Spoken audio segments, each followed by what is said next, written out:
திருச்சி அண்ணா பல்கலைக்கழக மாணவி பாலியல் வன்கொடுமை விவகாரத்தில் அந்த விசாரணையின் போது சிறப்பு புலனாய்வு குழுவினர் பத்திரிகையாளர்களின் செல்போன்களை பறித்த விவகாரம் சர்ச்சையை ஏற்படுத்தியது.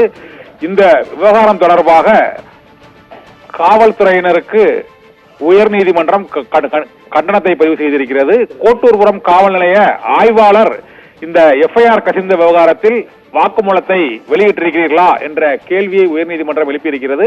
மேலும் பத்திரிகையாளர்களின் செல்போன்களை பறிமுதல் செய்தது ஏன் என்றும் அந்த செல்போன்களை உடனடியாக செய்தியாளர்களிடம் ஒப்படைக்க வேண்டும் என்றும் உயர்நீதிமன்றம் உத்தரவிட்டிருக்கிறது. மேலும் சிறப்பு புலனாய்வு குழுவினர் இந்த விசாரணை நடவடிக்கையின் போது 3 முறை பத்திரிகையாளர்களுக்கு சமன் அனுப்பியது ஏன் என்ற கேள்வியையும் எழுப்பியிருக்கிறது. மேலும் இந்த செய்திகளை வெளியிட்ட பத்திரிகையாளர்களின் குடும்பங்கள் பற்றிய விவரங்களை ஏன் காவல்துறையினர் விசாரணை நடத்தினார்கள் என்ற கேள்வியையும் எழுப்பியிருக்கிறது.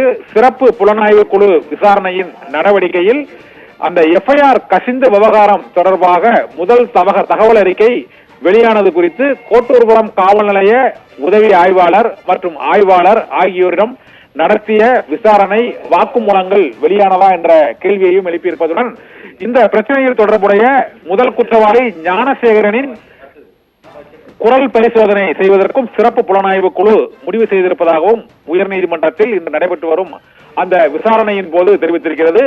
காவல்துறையின் சிறப்பு புலனாய்வு குழுவினர் பத்திரிகையாளர்களின் செல்போன்களை பறிமுதல் செய்து அதில் பதிவான ஆடியோ மற்றும் அதில் ஃபார்வர்ட் செய்யப்பட்ட குறுந்தகவல்கள் உள்ளிட்டவைகளை ஆய்வு செய்வதற்காக அவை பறிமுதல் செய்யப்பட்டன என்று தெரிவிக்கப்பட்டது. இருந்த போதிலும் இந்த எஃப்ஐஆர் கசிந்த விவகாரத்தில் பத்திரிகையாளர்களின் செல்போன்களை பறிமுதல் செய்ததை ஏற்க முடியாது என்றும் உடனடியாக அந்த செல்போன்களை ஒப்படைக்க வேண்டும் என்றும் விசாரணை என்ற பெயரில் பத்திரிகையாளர்களை துன்புறுத்தும் நடவடிக்கையில் சிறப்பு புலனாய்வுத்துறை காவல்துறையினர் ஈடுபடக்கூடாது என்றும் உயர்நீதிமன்றம் கண்டிப்பு தெரிவித்திருக்கிறது.